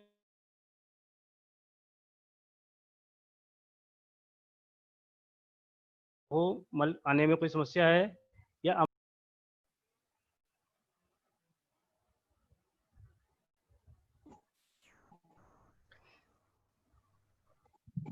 तो उसके बाद क्या है, शास शब्द मल प्रवृत्ति। कई व्याधियां ऐसी होती हैं जिसमें कि मल की प्रवृत्ति शास शब्द होती है, तो ये हमें सब ये चीजें ऑब्जर्वेशन की हैं, रोगी से पूछी जाती हैं। उससे पूछना चाहिए कि जब मल प्रवृत्ति हो रही है तो उसमें कुछ आवाज तो नहीं आती है, तो उसको भी हमें ऑब्जर्व करना चाहिए। ये आवाज आना ये पुरुषया का लक्षण भी है। और जैसे क्वांटिटी में हम दो चीज देख सकते हैं कि या तो ज्यादा होगी या कम होगी। तो जैसे मैंने दो सुश्रुत रेफरेंस दिए हैं कि अगर पुरुष क्षय हो रहा है तो उसमें पेशेंट से यही पूछना चाहिए कि उसमें आपको कैसे क्या लक्षण मिलते हैं। तो उसमें पुरुष क्षय होने पर हृदय पाश में पीड़ा होती है, सा शब्द जैसे, और शब्द के साथ जैसे बताया गया कि मल प्रवृत्ति होती है। वायु ऊर्ध्वगमन, वायु का ऊर्ध्वगमन होता है, और कुक्षी संचरण यानी उसका फिर आमाशय में या उस तरह शरीर में संचरण होता रहता है, जिसकी वजह से उसको पुरुष क्षय के लक्षण मान सकते हैं। ऐसी वृद्धि के लक्षण बताया गया पुरुष आटोपम कुक्षशूलम, कि आटोप होता है यानी उसको रोगी को वृद्धि हो जाती है, तो वृद्धि होने से क्या होगा, मल की गति हो नहीं पाती है, जिसकी वजह से वो गुड़गुड़ाहट के साथ जो है वो काफी, जैसे हम बोलते हैं पेस्टिकल मूवमेंट्स बढ़ जाते हैं, जिसकी वजह से वो गुड़गुड़ाहट हो जाती है। और कुक्षिशूल यानी कि पेट में दर्द या आमाशय शूल उत्पन्न हो जाता है। अब ये विभिन्न व्याधियों में मल त्याग के समय शूल प्रकार बताया गया कि अलग अलग व्याधियां हैं, उससे मल त्याग के समय कैसा हो रहा है, कि पेन हो रहा है मल के समय या फिर कैसा पेन हो रहा है, उसके अकॉर्डिंग बताया गया है। जैसे अमातिसार है उससे जो है पेनफुल डिफिकेशन होता है, लेकिन पैथिक सार में क्या होगा, पेनफुल विद बर्निंग सेंसेशन। अगर बर्निंग सेंसेशन साथ में आ रहे हैं और पेन भी हो रहा है तो पैथिक सार ऑर्डिनेट करता है। ऐसी परिकर्तिका यानी कि ग्रिपिंग पेन जैसे बोलते हैं, ये वातिक सार मिलता है। प्रवाहिका जो मैंने बताया था आपको, टिनेस्मस यानी कि जो हमारा म्यूकस मिक्स आ रहा है जो स्टूल हमारा, उसको प्रवाहन करने में बार बार वो जोर लगाना पड़ता है, इसलिए वो अल्प मात्रा में आता है, और प्रवाहिका में ऐसा मिलता है। जलोदर में शूल मिलता है, और गुदा स्राव, उससे स्राव भी होता रहता है। वातिक गृहिणी में चिरात दुखम, वातिक गृहिणी में जो मल की प्रवृत्ति होती है वो बहुत कष्टप्रद होती है, बहुत दुख देने वाली होती है। और वो रोगी, ये सब वर्ड जो हमारे बताए गए हैं सारे, ये ऑब्जर्वेशन चीजें हैं, क्योंकि जब पेशेंट हमारे सैंपल लेके आता है तो उसमें ऑब्जर्व नहीं कर सकते, ये सारे प्रश्न के द्वारा ही परीक्षा की जाती है। क्योंकि हम देखकर वर्ण बता सकते हैं, उसकी गंध का अनुभव कर सकते हैं ग्रहण द्वारा, या इस तरह अलग अलग प्रोसेस के द्वारा हम जो हमारी पंचेंद्रिय हैं उनके थ्रू कर सकते हैं। लेकिन जो इस तरह चीजें हैं कि त्याग के समय जो पता लग रहा है वो पेशेंट ही बताएगा, तो इसलिए प्रश्न परीक्षा बहुत इंपॉर्टेंट है इसमें, कि रोगी जब सैंपल लेके आता है सबसे पहले आपको एक पूरा प्रश्न तैयार करना चाहिए कि कैसे में क्या करना है उस चीजों को। सशुल प्रमाण, अगर पेन के साथ प्रमाण हो रहा है। फिर कुंथन, अगर आमतिसार में और विषमाग्नि में कुंथन यानी कि डिफिकल्टी इन डिफिकेशन हो रही है, यानी हार्ड स्टूल आ रहा है, एक तरह से करने में परेशानी हो रही है, तो वो सामतिसार में या विषमाग्नि में मिल सकता है। तो मल परीक्षा के साथ साथ कृमि का विवेचन बहुत इंपॉर्टेंट है। वैसे तो आयुर्वेद में इसमें बहुत ज़्यादा वर्क नहीं हुआ है, तो पर हमारे पास मॉडर्न बहुत सारी किताबें हैं पैरासिटोलॉजी की, सब चीज़ों की जो बताती हैं, तो मैंने कुछ करने का प्रयास करा है जो कॉमन कृमि बताए गए हैं। वैसे तो आज का टॉपिक हमारा पुरुषज है, तो हमने पुरुषज कृमि को ही लिया है इसके अंदर। तो इस रेफरेंस में जो है, इसमें जो है अथर्ववेद में एक बड़ा अच्छा रेफरेंस दिया गया है कि ये कृमि कैसे आते हैं ये।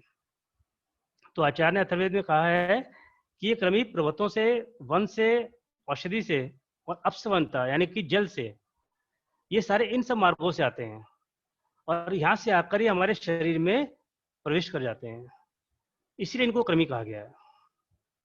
और यही फिर कृमि आकर शरीर में फिर व्याधि का उत्पादन करते हैं।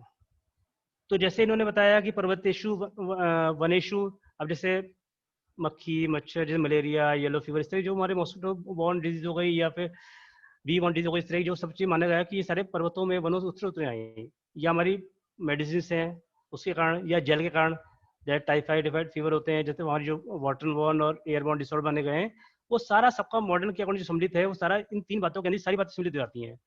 जितने भी हमारे जो है वाटर बॉर्न एयरबॉर्न और मॉस्किटो बॉर्न इस तरह डिसऑर्डर जितने भी हैं वो सारे यहीं से आते हैं, और फिर बाद में वो शरीर में परिष्ट हो जाते हैं, परिष्ट होने के बाद वो व्याधि को उत्पादन करते हैं, इसलिए इनको कृमि कहा गया। फिर आचार्य ने आगे उसके रास्ता भी बता दिया कि अगर कृमि आ जाते हैं तो चलो परीक्षा तो करते ही हैं हम लोग, लेकिन उसको आने से पहले ही हम उसको उपाय भी कर सकते हैं। जैसे नॉर्मली घरों में हम हवन कराते हैं, सब चीज कराते हैं, अलग अलग द्रव्य डालते हैं, तो जैसे उन्होंने बताया गुगलू को वैसे भी भूतग्नि कहा गया है, पर्याय भी है इसका। तो जैसे कहते हैं कि अब जैसे हमारे आचार्यों ने अलग अलग वर्ड यूज करे हैं कृमियों के लिए, राक्षस वर्ड यूज करा है, और तो इस तरह कई विषाणु जीवाणु इस तरह बहुत सारे कई वर्ड यूज करे हैं।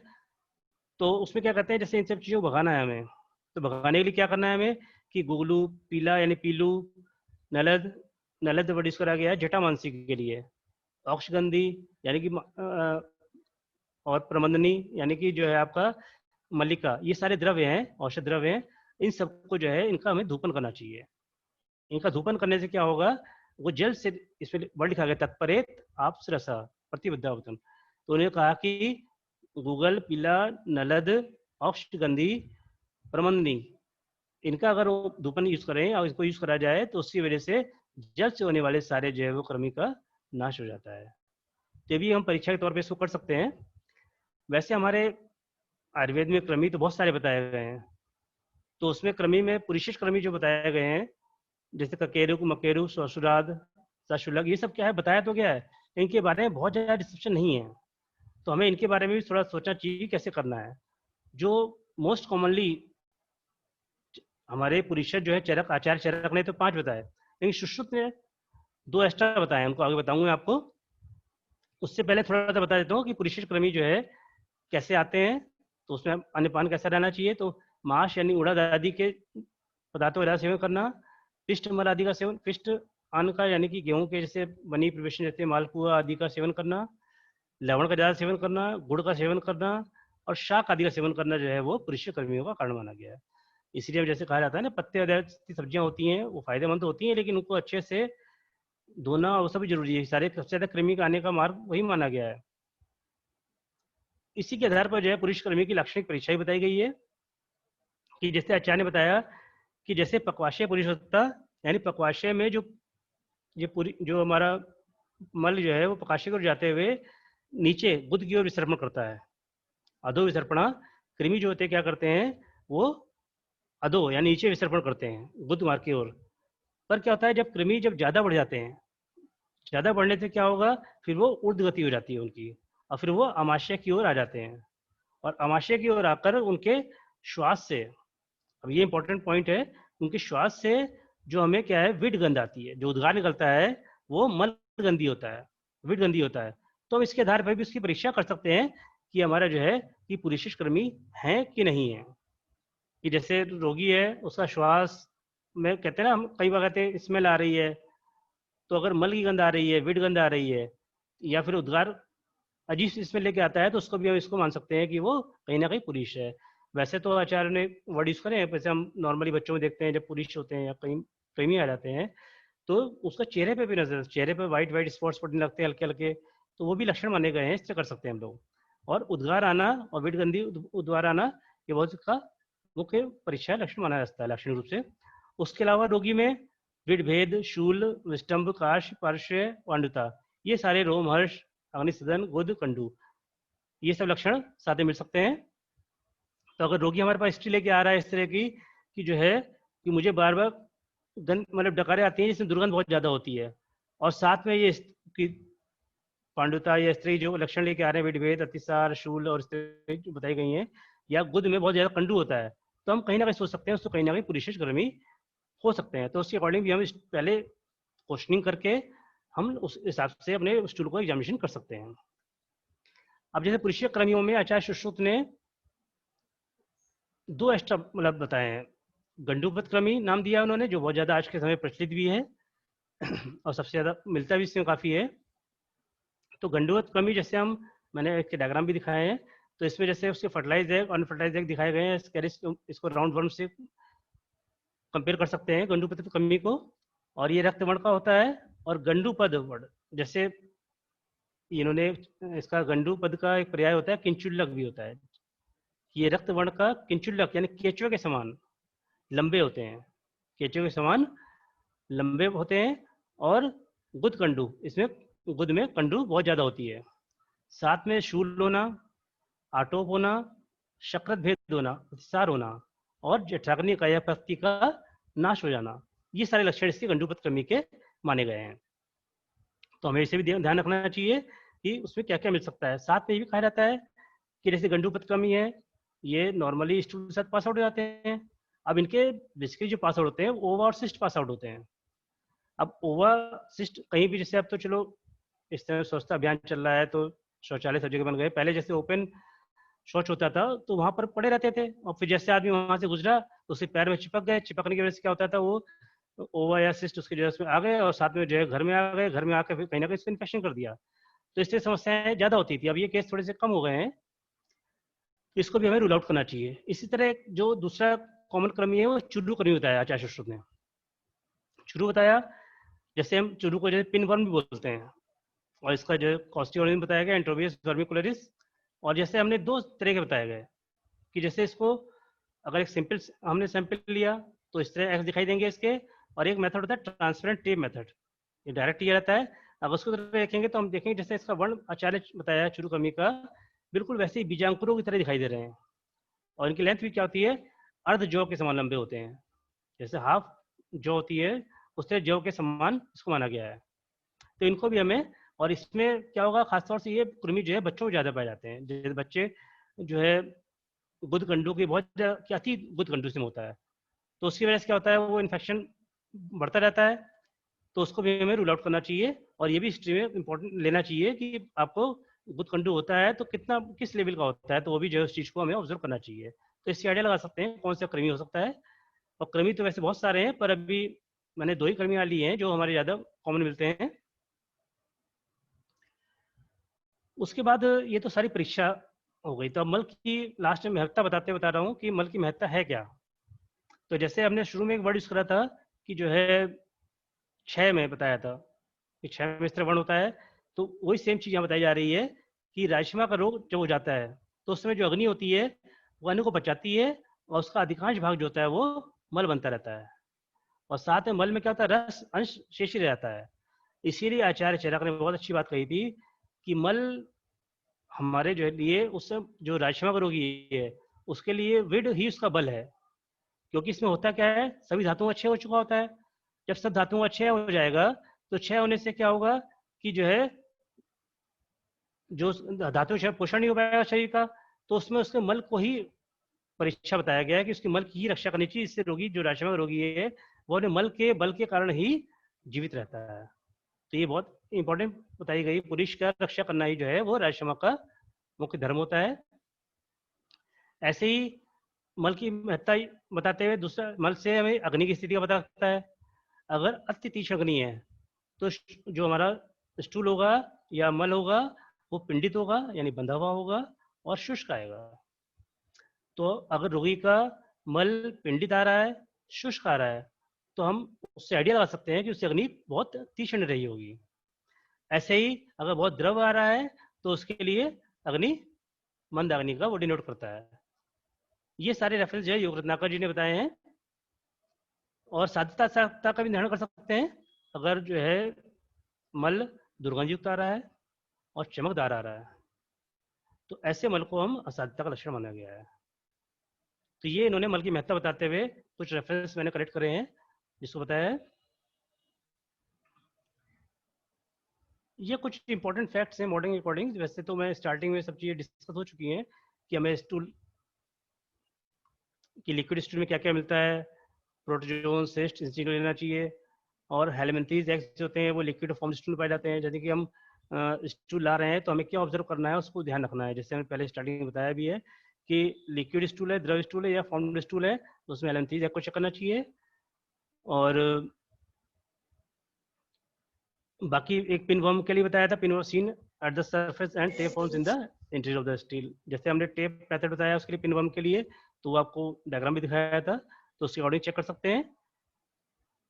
और एक चीज़ होता है कि अमीबा और फ्लैजिलेट के लिए जो है हम फ्रेशली पास टूल, कोई वैसे फ्रेशली पास टूल तो सबके लिए इंपॉर्टेंट है। और ये जैसे स्टार्टिंग में बता ही दिया था कि सभी स्टूल को लिक्विड 30 मिनट्स में करना चाहिए, और जो सेमी सॉलिड या स्टूल है उनको 60 मिनट्स के अंदर करना चाहिए। लास्ट में फिर जो है, अब जैसे रिपोर्टिंग करते हैं, तो चूंकि स्टूल टेस्ट अभी भी जो है हम देख रहे हैं बहुत संस्थाओं बड़ी बड़ी सब जगह रहे हैं, तो स्टूल टेस्ट या मल परीक्षा का पे बहुत ज़्यादा काम नहीं हुआ है अभी, और केसेस भी इसके नॉर्मली कम ही आते हैं, तो इसलिए बहुत ज़्यादा इसमें ऑब्जर्वेशन नहीं बन पाता है। तो इसके लिए मैंने छोटा रेफरेंस के हिसाब से कि मान लो आता है तो हमें क्या रिपोर्टिंग कैसे करनी है, उसके अकॉर्डिंग हम रिपोर्टिंग कर सकते हैं। कई बार स्टूल एग्जामिनेशन करने पर नहीं पता लगता है, तो हमें कम से कम नॉर्मल फाइंडिंग्स पता रहती हैं, तो उससे ईजी हो जाता है। तो नॉर्मली स्टूल जो होता है 100 to 200 ग्राम्स पर डे होता है, कलर ब्राउन होता है, और स्टूल का मेन कंटेंट जो है वो वाटर होता है 75%, pH 7 to 7.5 होता है, RBCs नहीं होती हैं, WBCs कुछ मिल सकती हैं, एपिथेलियल सेल्स प्रेजेंट होती हैं, और calcium oxalate, triple phosphate crystals मिल सकते हैं। कुछ फ्लैट ड्रॉपलेट्स भी 2 से 5 तक मिल सकती हैं रैंडम सैंपल में। यूरोमिलेजन 50 to 300 mg पर 24 आवर्स मिल सकता है। पैरासाइट्स, ओवा, सिस्ट, ट्रोफोजाइट्स, ये सब चीज़ें नहीं मिलती हैं। धन्यवाद कहने से पहले मैं एक चीज़ और कहना चाहूँगा कि अगर हम इस आगे इस पे वर्क करना है, तो इसके लिए कुछ स्टैंडर्डाइजेशन भी जरूरी है कि हमें, क्योंकि अब रोगी क्या बता रहा है और हमें क्या देखना है, ये इंपॉर्टेंट है। पहले हमें पूरी रोगी की हिस्ट्री लेनी चाहिए, और रोगी लेने की हिस्ट्री के बाद हमें पहले ये भी देखना है कि जो रोगी वाटर यूज़ कर रहा है, पैन यूज़ कर रहा है, या फिर और जो टेस्टिंग कंटेनर्स यूज़ कर रहे हैं, वो उनकी क्वालिटी क्या है। अब ऐसा नहीं कि हम किसी भी कंटेनर में उसको यूज़ कर लें, तो हमें आगे इन चीज़ों का स्टैंडर्डाइजेशन करना चाहिए, और स्टैंडर्डाइजेशन करके, जैसे कर सर ने लास्ट टाइम मूत्र परीक्षा में बताया था, तो स्टैंडर्डाइज करा था, तो उस तरह ही हमें मल परीक्षा में भी कुछ स्टैंडर्डाइजेशन करना चाहिए कि हमें पता होना चाहिए कि हमें इस वाटर में इसको परीक्षा करनी है मल की, इस कंटेनर में करनी है, ये कंटेनर किस चीज़ का बना होगा उसमें ध्यान रखना है हमें, और साथ में उसकी quality of water, quantity of water दोनों इंपॉर्टेंट है कि कितने वाटर में डिप करना है और कितना जो है उसको लेना है मल, तो वो भी इम्पोर्टेंट है। तो इन चीज़ों को हमें आगे ऑब्जर्व करना चाहिए। इसी के साथ मैं अपना वक्तव्य समाप्त करता हूँ। धन्यवाद। बहुत बहुत धन्यवाद विवेक जी, और बहुत बहुत बधाई हो आपको। आपने बहुत ही अच्छा प्रेजेंटेशन आयुर्वेदिक और मॉडर्न एस्पेक्ट जो है आपने रखा। और आगे बोलने से पहले मैं बताना चाहूंगी कि हमारे साथ जो है आज यहाँ पे बीपीएस महिला विश्वविद्यालय से काफी सारे लोग जो है जुड़े हुए हैं। डॉक्टर महेश दधीच सर जुड़े हैं, डॉक्टर विजय कौशिक जी जुड़े हुए हैं, सरला मैडम जुड़ी हुई है। तो हमारे लिए आज ये बड़े ही सौभाग्य की बात है कि विवेक जी के कारण से आज इतने बड़े बड़े पदाधिकारी भी हमारे साथ जुड़े हैं। तो सभी बहुत को बहुत नमस्कार है मेरा। और सबसे मुख्य बात यह है कि विवेक जी ने बहुत ही कम समय में जो है एक इस तरह के विषय को और इतने अच्छे ढंग से प्रिपेयर किया और हमारे सामने प्रेजेंट किया। आज का जो हमारा लेक्चर था वो डॉक्टर बघेल सर का होने वाला था, लेकिन किसी कारणवश बघेल सर ने लास्ट वीक की जो है वो मना किया। उसके बाद हमने डॉक्टर विवेक जी से आग्रह किया कि आप अपना लेक्चर प्रेजेंट करें, और वो भी हमने टॉपिक दिया कि सर अष्टविध परीक्षा चल रही है, नाड़ी और मूत्र परीक्षा हो चुकी है और आप मल परीक्षा पे अपना वक्तव्य दीजिए। तो इस विषय को चुनना, और इस पे बहुत ज्यादा हमारे पास लिटरेचर नहीं है, लेकिन फिर भी उन सब चीजों को कंपाइल करके उनके ऊपर जो है अध्ययन करके और इतने अच्छे तरीके से विवेक जी ने इतने कम समय में, एक तो उन्होंने पहले हमारा आग्रह स्वीकार किया लेक्चर के लिए भी टाइम दिया और फिर टॉपिक भी जो है उसको भी उन्होंने स्वीकृति प्रदान की और बहुत ही अच्छे से उन्होंने आज प्रेजेंट किया है इस विषय को। तो आप सही में बहुत बधाई के पात्र हैं और आपका बहुत बहुत धन्यवाद।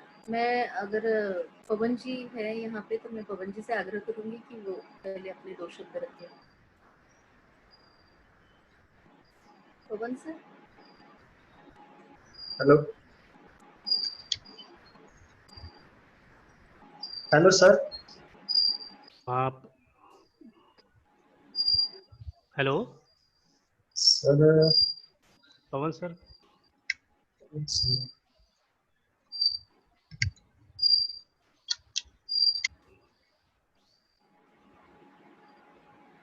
सुभाष वागे जी दिख रहे हैं, प्रणाम।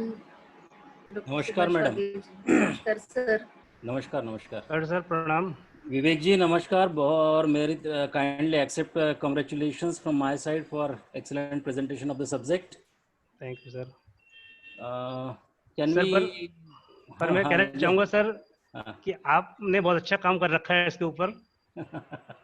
वो तो हाँ, परीक्षा खासकर कृमि के संदर्भ में मैंने बहुत अभी जो सेकंड बुक आने वाली है उसमें आप जो अभी कृमि का बोल रहे थे ना, जी वो सर। आपको सब कुछ मिल जाएगा जो आपके मन की इच्छा है, जो आप देखना चाहते हैं। जी जी सर। ये क्वेश्चनिंग नहीं है अपन निदान फैकल्टी को क्या ऐसे क्वेश्चन करना, बन एक थोड़ा सा आपने could you please go back to the colour variation showing slide of your मला। जी sir. abnormalities of mala as per the color। एक पीछे जा सकते हैं अपन? एक मिनट सर मैं करता हूँ।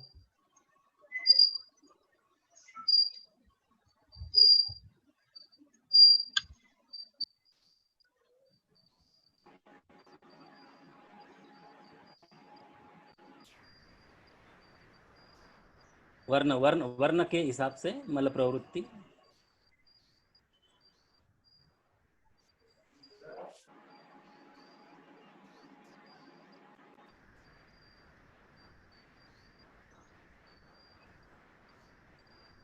हाँ जी सर। हाँ यस दिस वन।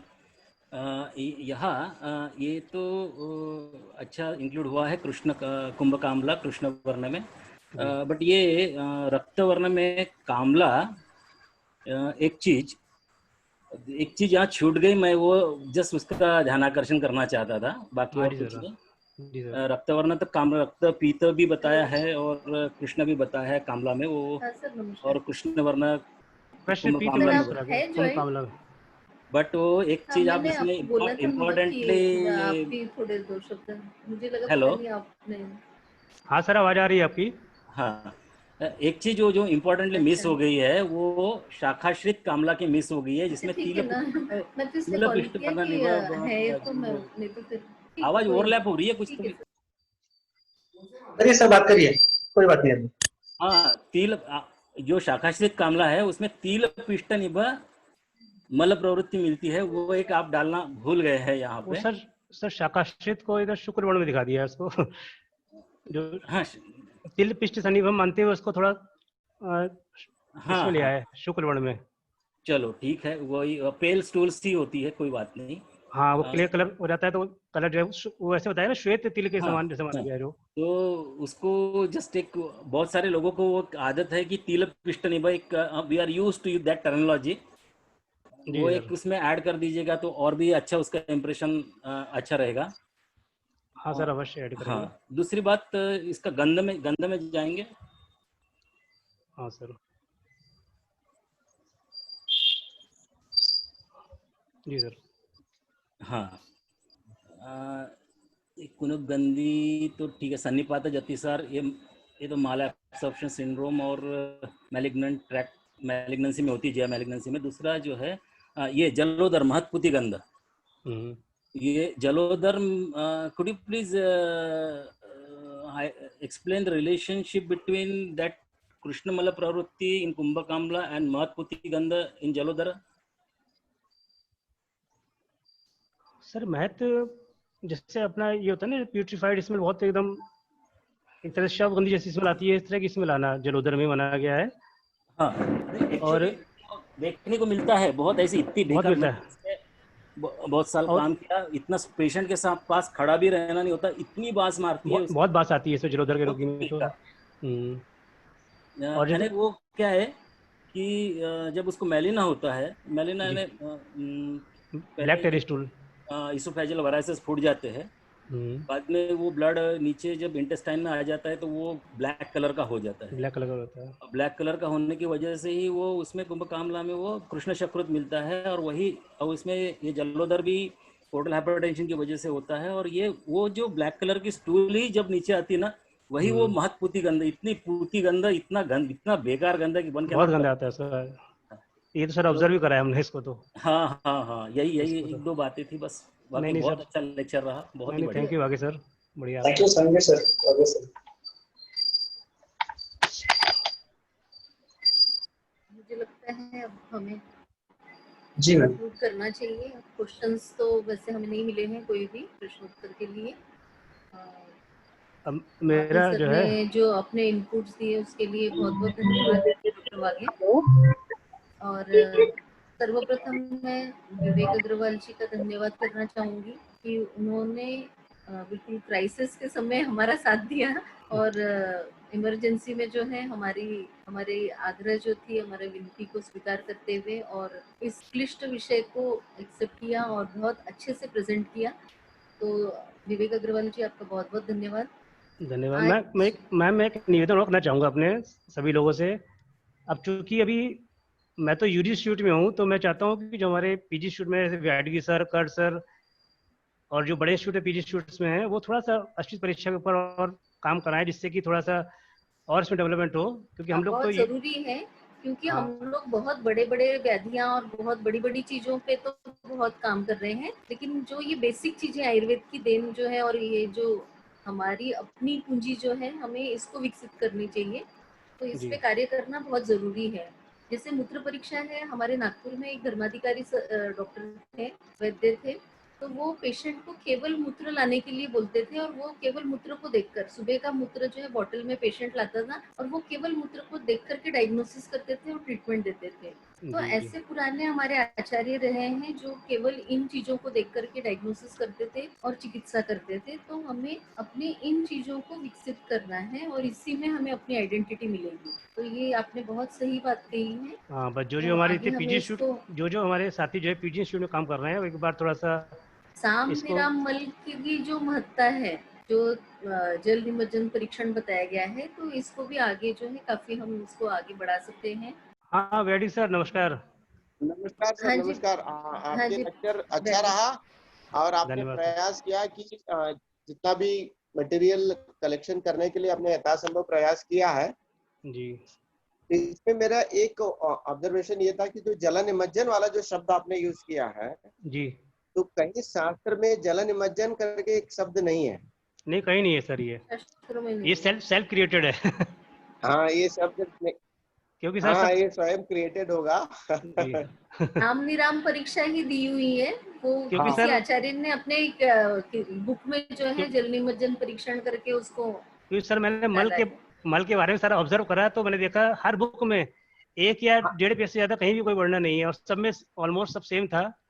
तो उसको वो फिर। लिख रहे हैं। एक्चुअली क्या था ना, आप माला परीक्षा के संदर्भ में जी जो सर। बहुत सारे जो रेफरेंसेस मिलती है कि वर्ण के आधार पर, जी वर्ण के आधार पर, गंध के आधार पर, जी है ना, जी स्पर्श सर। के आधार पर, जी और उसके जो रेफरेंसेस मिल जाती है। गंध में बदलाव आ गया, किन किन जी व्याधि में होती है।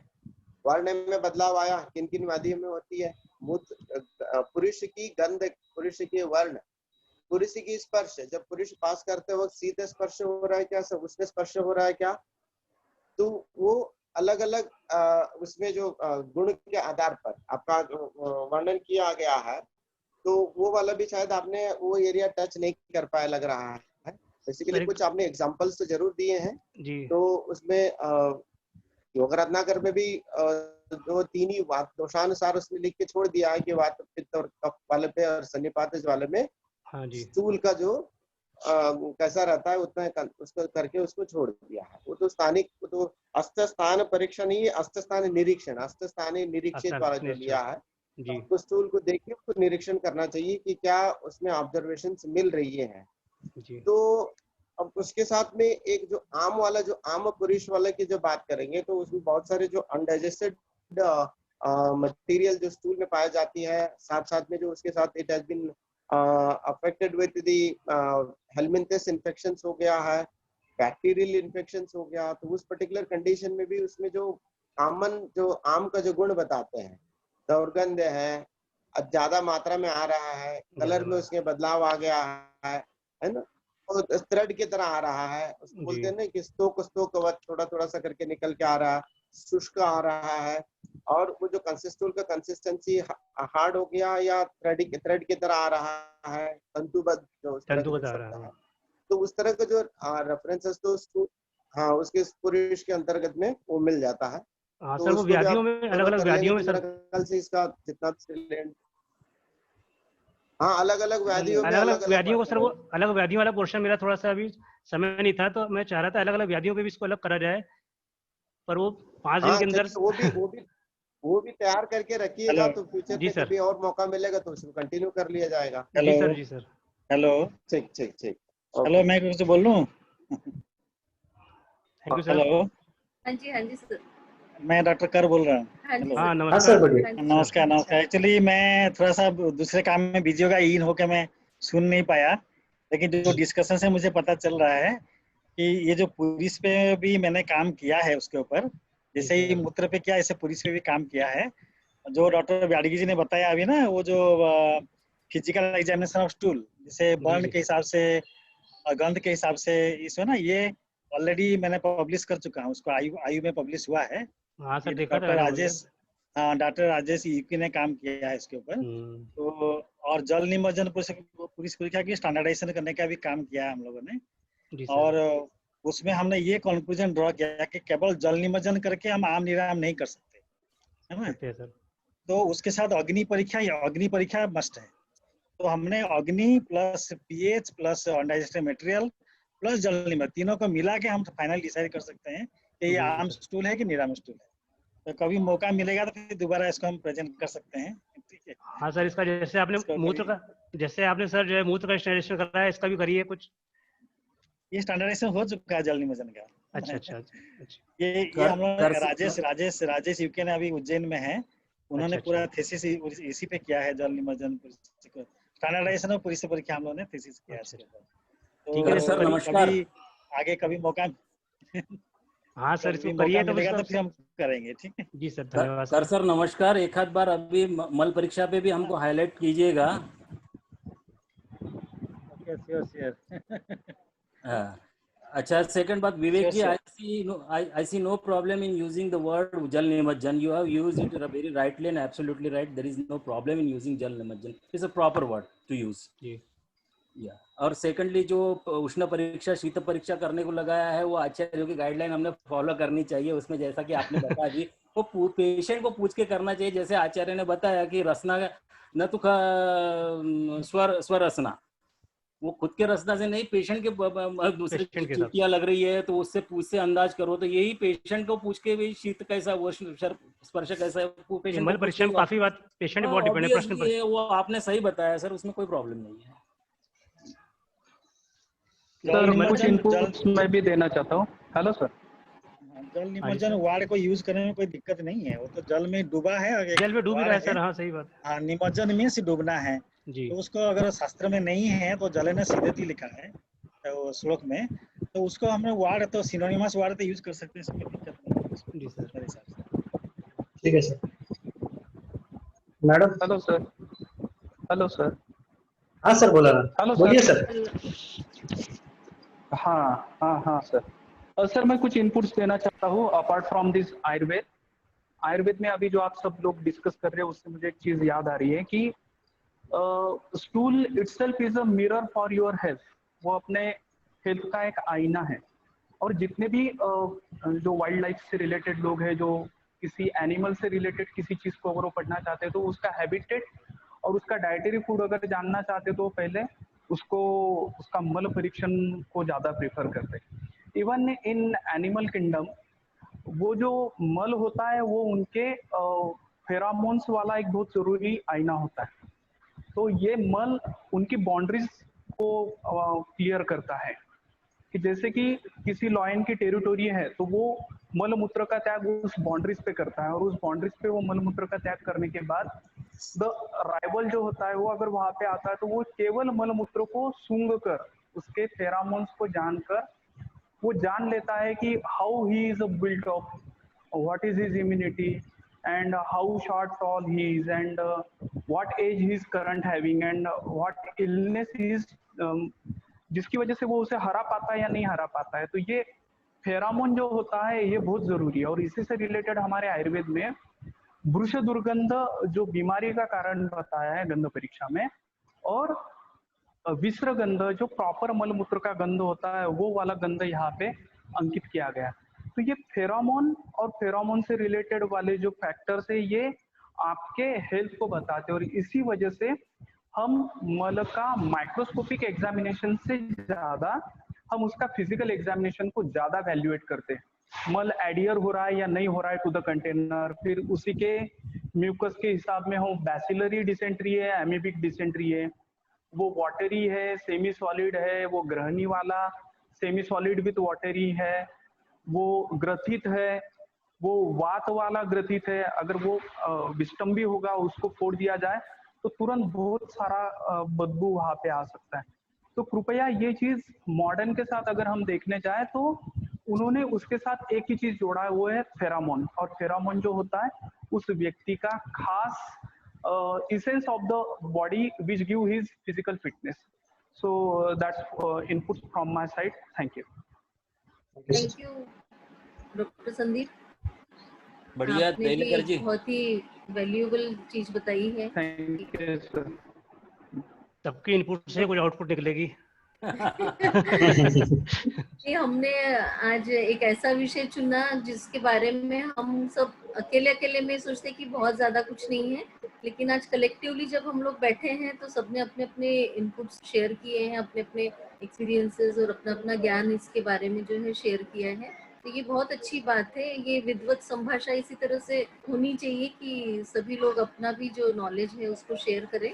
तो मैं समझती हूँ कि हमारे कार्यक्रम की सफलता इसी में है कि सभी लोग इसमें जो है बिल्कुल एक्टिवली पार्टिसिपेट करें और अपना नॉलेज भी शेयर करें। तो मैं समझती हूँ आज का सेशन हमारा बहुत अच्छा रहा है, और जितने भी लोग यहाँ जुड़े, कार सर ने भी जो है तुरंत ही बता दिया कि उन्होंने इस पे काम भी किया है और स्टैंडर्डाइज भी किया है इसको, तो ये हमारे लिए बहुत अच्छी बात है।